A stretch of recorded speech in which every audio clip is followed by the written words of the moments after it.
నమస్కారం, నా పేరు త్రిష. ఛానల్ 9 న్యూస్ కి స్వాగతం. ముందుగా హెడ్లైన్స్. అవును, వాళ్ళిద్దరూ ఒకటే ప్రోగ్రామ్ కి. బెల్ట్ షాప్ తీయకపోతే తాట తీస్తా. నెల్లూరు టు నరకం. ఏంది సామి ఎండలు? మా లక్ష్యం ఒకటే, నెల్లూరు రూరల్ అభివృద్ధి. కోటంరెడ్డిలో కొత్త కోణం. ఆ నియోజకవర్గంలో వారిద్దరు ప్రత్యర్థులు. ఎన్నికలొస్తే తలపడాల్సిన నేతలు. నిరంతరం వారిద్దరూ అనుచరుల మధ్య గొడవలు, పోటాపోటీ కార్యక్రమాలు జరుగుతూనే ఉంటాయి. పార్టీ పిలుపు మేరకు ఇరువురు నేతల విమర్శలు, ప్రతి విమర్శలు సర్వసాధారణం. ఈ నియోజకవర్గంలో రాజకీయాల్లో ఎప్పుడైనా ఏదైనా జరగొచ్చు.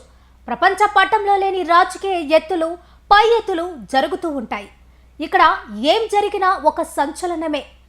ఏదా నియోజకవర్గం, ఏంటా సంచలనాలు తెలుసుకోవాలంటే వాచ్ దిస్ ఛానల్ 9 స్టోరీ. రాష్ట్రంలో రాజకీయ జిత్తులు మారి ఎత్తుల్లో ఆ నేతకు తిరుగులేదు. ఆయన ఎవరంటే మనందరికీ ప్రముఖంగా సెన్సేషన్ ని క్రియేట్ చేయగలిగిన నెల్లూరు రూరల్ ఎమ్మెల్యే కోటంరెడ్డి శ్రీధర్ రెడ్డి.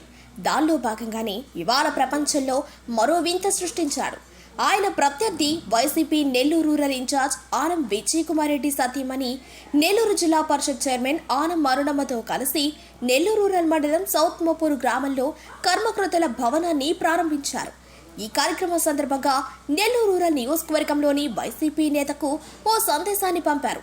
అవసరమైతే మీ నేత వైసీపీ నెల్లూరు రూరల్ ఇన్ఛార్జ్ ఆనం విజయ్ కుమార్ రెడ్డి కూడా తన వైపే అంటూ ఈ సందేశం సారాంశం. ఇద్దరు ప్రత్యర్థులు కలిసి ఒకే నియోజకవర్గంలో ఎమ్మెల్యే పదవి కోసం 2029లో పోటీ చేయాల్సిన వారు అదే నియోజకవర్గంలోనే ఒక గ్రామంలో ఒకే వేదిక పంచుకుని ఒక కార్యక్రమంలో పాల్గొని ఎత్తుకు పై ఎత్తు, అదే రాజకీయానికి తొలిమెట్టు అనే సందేశాన్ని కోటంరెడ్డి పంపారనే చెప్పుకోవచ్చు.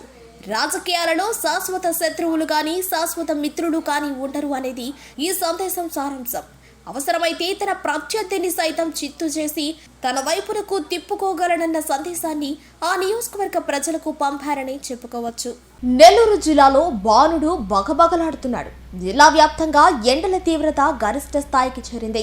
ప్రస్తుతం జిల్లాలో ఎండ తీవ్రత 42 డిగ్రీల సెల్సియస్ గా నమోదవగా ఉష్ణోగ్రత దాదాపు 43 డిగ్రీల వరకు పెరిగే అవకాశం ఉందని వాతావరణ శాఖ అధికారులు హెచ్చరిస్తున్నారు. ఉక్కపోత, తీవ్రమైన వేడి గాలులతో ప్రజలు ఇళ్ల నుంచి బయటకు రావడానికి బెంబేలెత్తిపోతున్నారు. మరి నెల్లూరు జిల్లాలో ప్రస్తుత వాతావరణ పరిస్థితి ఎలా ఉంది? రాబోయే రోజుల్లో ఎండల తీవ్రత ఏ విధంగా ఉండబోతోంది? దీనికి సంబంధించిన పూర్తి వివరాలను క్షేత్రస్థాయి నుంచి మన ప్రతినిధి ప్రేమ అందిస్తారు. రాష్ట్ర వ్యాప్తంగా ఎండలు అధికంగా నమోదవుతున్నాయి. ప్రస్తుతం నెల్లూరు జిల్లాలో కూడా ఎన్నడూ లేని విధంగా సుమారు 46 డిగ్రీల ఉష్ణోగ్రతలు నమోదవుతున్నాయి. దీంతో ప్రజలు ఇళ్లలో నుంచి బయటికి రావాలంటే కూడా ఆందోళన, భయాందోళన చెందాల్సిన పరిస్థితి నెలకొందనే చెప్పవచ్చు. గతంలో ఎన్నడూ లేని విధంగా కూడా ఈ నెల్లూరు జిల్లాలో అధికంగా ఉష్ణోగ్రతలు నమోదవడంతో ఇటు అధికారులు కూడా ఎప్పటికప్పుడు చర్యలు తీసుకుంటున్నారు. ఇప్పటికే జిల్లా కలెక్టర్ హిమాన్ శుక్లా అధికారులతో సమీక్షా సమావేశాలు నిర్వహించి ఆ చలివేంద్రాలను ఏర్పాటు చేయాలి. అదేవిధంగా రద్దీగా ఉండే ప్రాంతాల్లో అంటే ఇటు కేవీఆర్ పెట్రోల్ బంక్ కావచ్చు, కొండాపాలెం గేట్ కావచ్చు, అదేవిధంగా ఆత్మకూరు బస్టాండ్ కావచ్చు, అంటే రద్దీగా ఉండే నెల్లూరు జిల్లాలో ఉన్నటువంటి కొన్ని రద్దీగా ఉండే ప్రాంతాల్లో కూడా చలివేంద్రాలు ఏర్పాటు చేయాలని కూడా అధికారులకు హిమాన్ శుక్లా స్పష్టమైన ఆదేశాలు జారీ చేయడం జరిగింది. ఇప్పటికే కొన్ని ప్రాంతాల్లో కూడా చలివేంద్రాన్ని ఏర్పాటు చేసినటువంటి పరిస్థితి. గతంలో చూసుకున్నట్లయితే ఇలాంటి ఎండలు కూడా ఎప్పుడూ లేదంటూ కూడా నెల్లూరు ప్రజలు కూడా వాపోతున్నారు. అదే నెల్లూరు జిల్లా గూడూరు నియోజకవర్గంలో అత్యధికంగా గరిష్టంగా 46 నుంచి 47 డిగ్రీల ఉష్ణోగ్రతలు నమోదవుతున్నట్టు కూడా వాతావరణ శాఖ హెచ్చరికలు జారీ చేయడం జరిగింది. అదేవిధంగా IMD కూడా కొన్ని సూచనలు జారీ చేయడం జరిగింది. అత్యవసర సమయాల్లో తప్ప బయటకు రావద్దు ప్రజలు అంటూ కూడా ఇప్పటికే IMD హెచ్చరికలు జారీ చేసింది. ఉదయం 11 లోపల కూడా తమ పనులను ముగించుకోవాలి. అదేవిధంగా ఇంకేమైనా పనులు ఉంటే కూడా సాయంత్రం 4 తర్వాత కూడా ఈ పనులు చేసుకోవాలంటూ కూడా IMD ఓ నివేదికలో హెచ్చరించినటువంటి పరిస్థితి. ఎండ తీవ్రత అధికంగా ఉండడంతో ఇటు సామాన్య ప్రజల మీద నుంచి కావచ్చు, లేదా రోడ్ల మీద కూరగాయలు, పండ్లు వంటివి అమ్ముకునే వారి మీద కానీ లేదా కూలీల మీద కూడా ఈ ఎండ తీవ్రత అధికంగా పడుతుందని చెప్పుకోవచ్చు. ఈ ఎండ తీవ్రత నుంచి రక్షించుకునేందుకు ఎప్పటికప్పుడు కూడా నీళ్లు తాగడం, లేదా చల్లటి మజ్జిగ తాగడం, జావ తాగడం వంటివి చేసుకుంటే ఎండ తీవ్రత నుంచి కూడా కొంత ఉపశమనం కలుగుతుంది. లేదా ఈ ఎండ తీవ్రత అధికంగా ఉండడంతో కూడా వాహనాలు ప్రయాణించే వారు కూడా కొంత జాగ్రత్త తీసుకోవాల్సిన అవసరం ఉంది. అత్యవసర సమయాల్లో తప్ప ఎవరు కూడా బయటకు రావద్దు.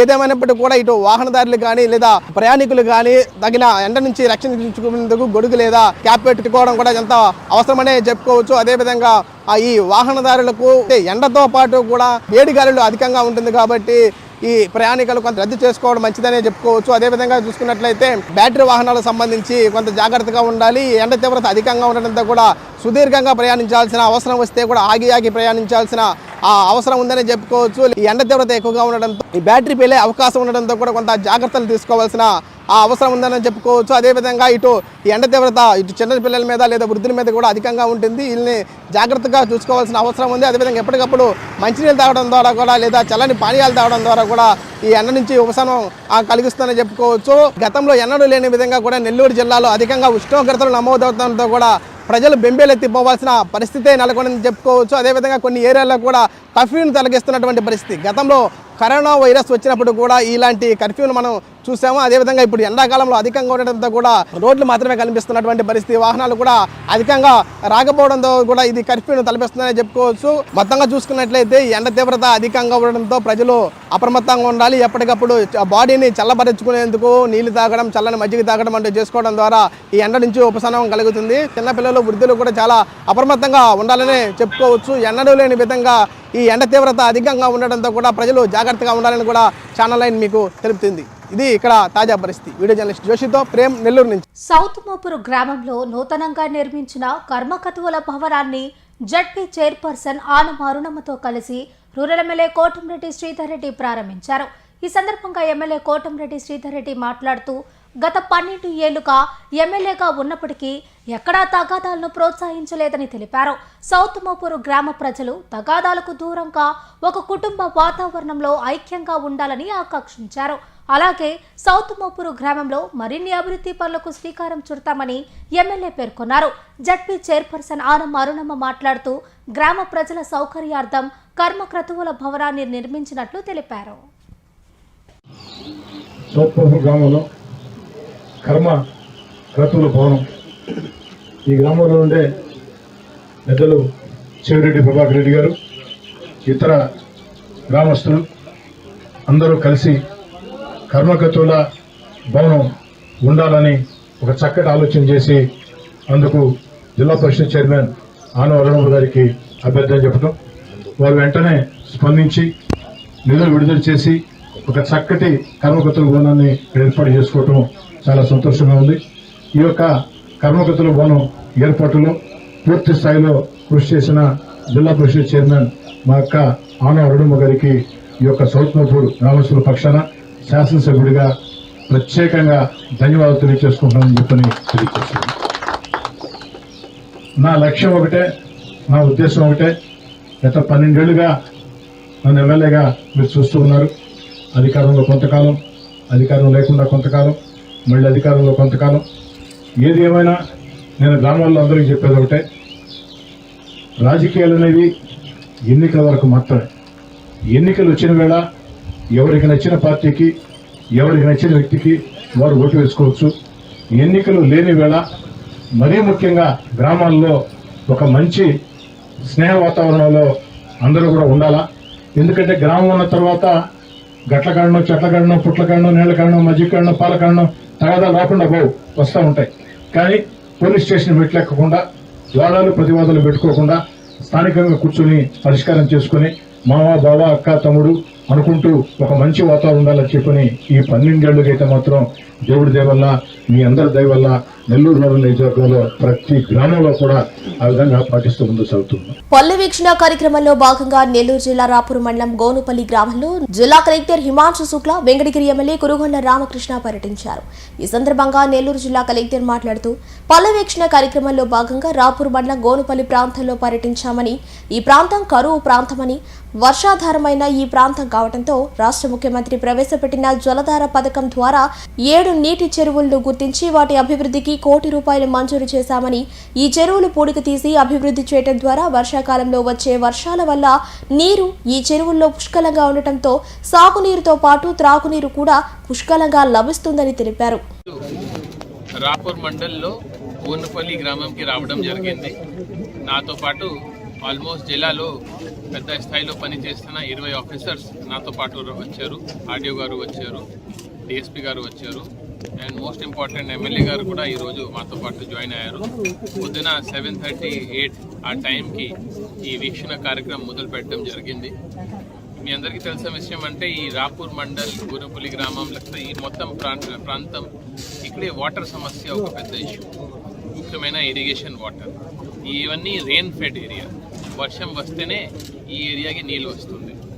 సో గౌరవనీయులు సీఎం గారు ఆల్రెడీ మీకు అందరికీ తెలుసు విషయం అంటే జల్ధార ప్రోగ్రామ్ అనేది లాంచ్ చేయడం జరిగింది. ఇప్పుడు ఎమ్మెల్యే గారి నేతృత్వంలో ఈ ప్రాంతంలో ఈ గ్రామం వరకే 7 ఇరిగేషన్ ట్యాంక్ ఐడెంటిఫై చేసుకొని దీన్ని జల్ధార ప్రోగ్రామ్ కింద ఆల్మోస్ట్ 1 కోటి రూపాయలతో దీనికి మరమ్మతు చేయడం, జంగల్ క్లియరెన్స్ చేయడం, డీసిల్టింగ్ కార్యక్రమం చేయడం జరుగుతుంది. దీనివల్ల లాభం ఏంటంటే వచ్చిన నవంబర్లో డిసెంబర్లో సైక్లోన్ వర్షం వచ్చినప్పుడు ఈ ట్యాంక్స్ అన్నీ ఫుల్ అయిపోతాయి. దీనివల్ల ఇక్కడే ఉన్న ప్రాంతంలో అగ్రికల్చర్కి చాలా మంచి హెల్ప్ అవుతుంది. దీంతో పాటు డ్రింకింగ్ వాటర్ కూడా. సో లాస్ట్ ఇయర్ కొన్ని వర్క్ టేకప్ చేయడం జరిగింది. దీనివల్ల ఈరోజు మనం గతం కంటే చాలా మంచి పొజిషన్లో ఉన్నాం. కానీ ఇలాగే కొనసాగించాలి ఆ ఆలోచనతో ఈ గ్రామంలోనే 7 ట్యాంక్స్ 1 కోటి రూపాయలతో శాంక్షన్ చేయడం జరిగింది. దీంతో పాటు FDR ద్వారా కూడా 40 లక్షలు ఇచ్చి కొన్ని ట్యాంక్స్కి మరమ్మతు కోసం కూడా డబ్బు ఇవ్వడం జరిగింది. ఆ తర్వాత ఈ గ్రామంలో ఒక SWPC సెంటర్కి వెళ్ళడం జరిగింది. అది బాగా నడుస్తున్నాయి. నెల్లూరు రూరల్ నియోజకవర్గంలో అభివృద్ధి పనులు వేగంగా కొనసాగుతున్నాయని టీడీపీ రాష్ట్ర అధికార ప్రతినిధి కోటంరెడ్డి గిరిధర్ రెడ్డి తెలిపారు. మాదరాజ్ గూడూరు గ్రామంలో 55 లక్షల రూపాయల అభివృద్ధి పనులను మండల ప్రజా పరిషత్ అధ్యక్షులు బూడిద విజయ్ కుమార్ ప్రారంభించగా ఈ కార్యక్రమంలో కోటంరెడ్డి గిరిధర్ రెడ్డి పాల్గొన్నారు. కూటమి ప్రభుత్వం అధికారంలోకి వచ్చిన తర్వాత మాదరాజు గూడూరు గ్రామ అభివృద్ధికి 6,81,00,000 నిధులు కేటాయించామని ఆయన పేర్కొన్నారు. ముఖ్యమంత్రి నారా చంద్రబాబు నాయుడు ఆశీస్సులతో రూరల్ ఎమ్మెల్యే కోటంరెడ్డి శ్రీధర్ రెడ్డి ఆధ్వర్యంలో నెల్లూరు రూరల్ నియోజకవర్గంలో 650 కోట్లతో అభివృద్ధి చేశామని తెలిపారు. నెల్లూరు రూరల్ నియోజకవర్గంలోని మాదరాజుగూడ గ్రామంలో ఈరోజు 55 లక్షల రూపాయలతో గౌరవ పార్లమెంట్ సభ్యులు వేమిరెడ్డి ప్రభాకర్ రెడ్డి గారు నిధులు, అదేవిధంగా ఎన్ఆర్జేసీ ఈ రెండు కలుపుకొని కూడా 55 లక్షల రూపాయలతో మనం ప్రారంభోత్సవం చేసుకోవడం జరిగింది. నెల్లూరు రూరల్ నియోజకవర్గంలో నిరంతరం కూడా అభివృద్ధి అనేది ఒక జాతరలాగా జరుగుతుంది.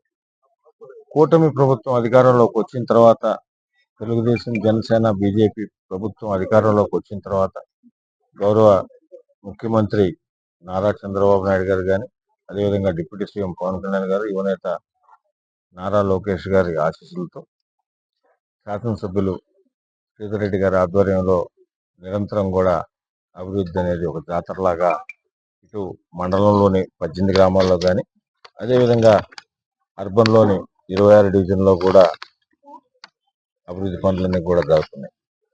ప్రత్యేకంగా ఈరోజు మనం మాదరాజుగూడకి సంబంధించి మనం మాట్లాడుకుంటే, ఈ కూటమి ప్రభుత్వం అధికారంలోకి వచ్చిన తర్వాత ఈ 23 నెలల కాలంలోనే దాదాపు 6,81,00,000 రూపాయలతో వివిధ రకాల అభివృద్ధి పనులన్నీ కూడా చేశాం.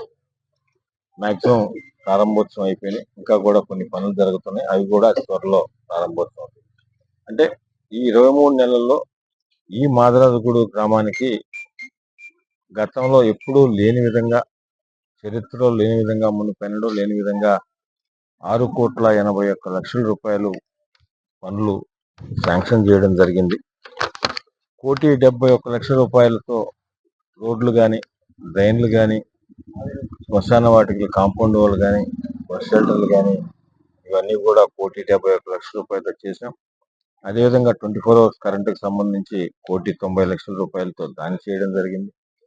అదేవిధంగా ఆయుష్ హాస్పిటల్ కానీ, అదేవిధంగా ప్రైమరీ హెల్త్ సెంటర్ కానీ, ముఖ్యంగా ఎన్నో సంవత్సరాల నుంచి కూడా, గత 2-3 సంవత్సరాల నుంచి కూడా మెయిన్ రోడ్లు లేకుండా చాలా ఇబ్బంది పడుతున్న సందర్భంలో ఈ మెయిన్ రోడ్డు, బీటీ రోడ్డు, అదేవిధంగా మాదరాజుగూడ గ్రామంలో కంప్లీట్ సిమెంట్ రోడ్డుతో కూడా కలిసి part of the Kalavalapalem village road ఇవన్నీ కలుపుకొని 2,90,00,000 రూపాయలతో దాన్ని కూడా శాంక్షన్ చేయడం జరిగింది. ఈ వార్తలు ఇంతటితో సమాప్తం. మరో బులెటిన్లో మళ్ళీ కలుద్దాం.